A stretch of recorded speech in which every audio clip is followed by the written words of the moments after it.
Sub division జీలింగమిల్లి సర్కిల్లోని Bottaigudem మండలం police స్టేషన్లో మనకి 24/12/2025 తారీఖున సాయంత్రం 4:30 గంటలకి ఒక గుర్తు తెలియని మహిళ మృతదేహం మన మర్లగూడెం ఫారెస్ట్ ఏరియాలో ఉందని చెప్పి మనకి ఇన్ఫర్మేషన్ వచ్చింది. మనం వెంటనే అక్కడికి సీన్ రీచ్ అయ్యాం, మేమంతా అక్కడికి రీచ్ అయ్యాం. అదేవిధంగా క్లూస్ టీమ్స్, డాగ్ స్క్వాడ్, మన ఏపీ ఎఫ్ఎస్ఎల్ నుంచి కూడా టీం అక్కడికి విజిట్ చేయడం జరిగింది. మరి ఆ సమయానికి ఆ మహిళ ఎవరనేది కూడా మనకు తెలియదు. ఆ తర్వాత ఆ అమ్మాయి ఒంటి మీద ఉన్న టాటూస్ని బట్టి ఆ అమ్మాయిని మనం గుర్తించి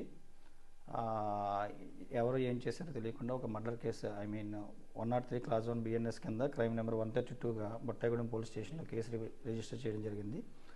మరి ఆ కేసులో మా ఎస్పీ గారి సూచనలు సలహాల మేరకు నేను ఇన్వెస్టిగేషన్ చేయడం జరిగింది. మా డిఎస్పీ గారు, పోలవరం డిఎస్పీ గారి పర్యవేక్షణలో ఆ కేసుని అతి తక్కువ సమయంలో 48 గంటలలోపే ఆ కేసుని ఛేదించడం జరిగింది. ఈ కేసులో మృతురాలు వచ్చి పామర్తి శిల్పారాణి, సరిపల్లి మండలం. ఆమెకి వివాహం అయ్యి 2 పిల్లలు ఉన్నారు. 3 సంవత్సరాల క్రితం ఆమె భర్త చనిపోయాడు. తల్లిదండ్రులతో వచ్చిన మనస్పర్ధల కారణంగా జంగారెడ్డిగూడెంలో అద్దెకుంటుంది. ఆమెకి ఒక అబ్బాయితో ఒక 8 మంత్స్ నుంచి పరిచయం ఏర్పడింది.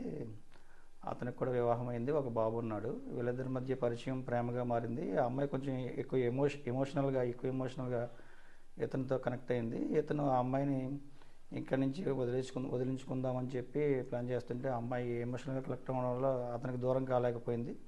అది మనసులో పెట్టిన ఏదైనా అవకాశం వస్తే ఆ అమ్మాయిని చంపాలని ఆయన ముందుగా వేసుకున్న పథకం ప్రకారం 20వ తారీఖు ఆ అమ్మాయిని పికప్ చేసుకుని ఇలా మర్లగూడెం ఫారెస్ట్ అడవిలోకి వచ్చి నేను ఇక్కడి నుంచి వదిలేనుకుంటే ఆ అమ్మాయి ఒప్పుకోకపోవడంతో వీడి కోపంతో ముందుగా అనుకున్న పథకం ప్రకారం అక్కడ ఉన్న ఒక జామేల కర్ర తీసుకుని ఆమెను తల మీద బలంగా మోది చంపడం జరిగింది.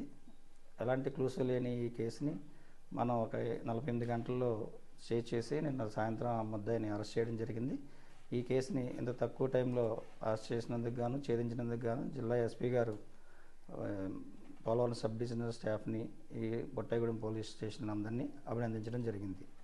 ఈ కేసులో అతి తక్కువ టైంలోనే కేసు ట్రయల్కి వచ్చేలాగా ఛార్జ్ షీట్ వేసి మనకి ఏలూరు జిల్లాలో మీరు అబ్జర్వ్ చేసి ఉంటారు. ఈ మధ్య కోర్టు మానిటరింగ్ సిస్టమ్ అనే ద్వారా చాలా త్వరితగతిన కేసులు ట్రయల్కి వచ్చి 100% కన్విక్షన్ వచ్చేలాగా జరుగుతున్నాయి. ఈ జిల్లాలో ఈ మధ్య చాలా మంచి కేసులు కూడా 14 సంవత్సరాలు, 20 సంవత్సరాలు కూడా జైలు శిక్ష పడ్డాయి. Thank you.